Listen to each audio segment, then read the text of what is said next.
I was interviewed by counselor Haley Casey on June 17th, 2020.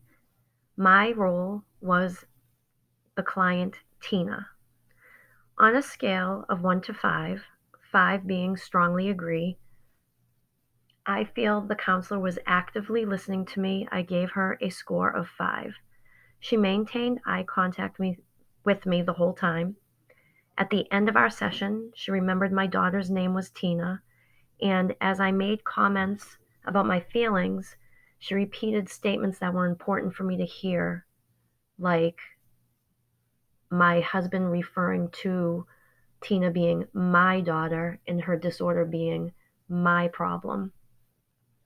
I gave Haley a 5 for establishing rapport and was able to empathize with me. She made me realize that I was a caring parent and I was a strong person, and she was proud of me for taking the first step and seeing a counselor. For the session being well paced, I gave her a 5 as well.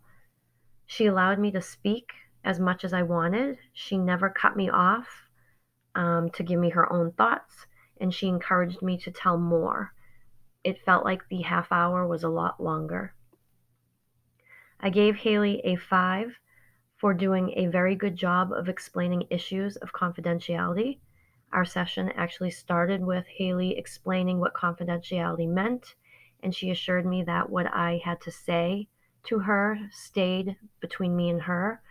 She did share with me the 2 exceptions of confidentiality regarding her being mandated to report anything that made her concerned for my safety or the safety of others.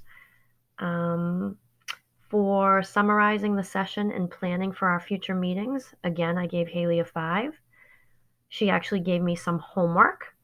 She explained to me the use of a journal and how it could help me, and I plan to bring that journal to our next session.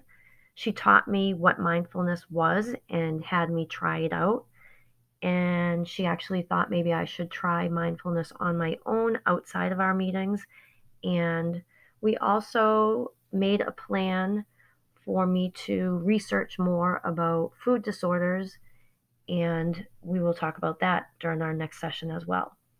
I feel Haley was very helpful to me during our session with helping me deal with my problem. I gave her a 5. She got me to realize that I was blaming myself for my daughter's disorder, and I was blaming myself for the tension that I've been feeling between my husband, son, and daughter. One thing that I think Haley could do differently is maybe when she's meeting a client for the very first time, tell a little bit more about herself and her role as a therapist or clinician before jumping in and asking the client to talk about themselves. And that's my feedback for Haley.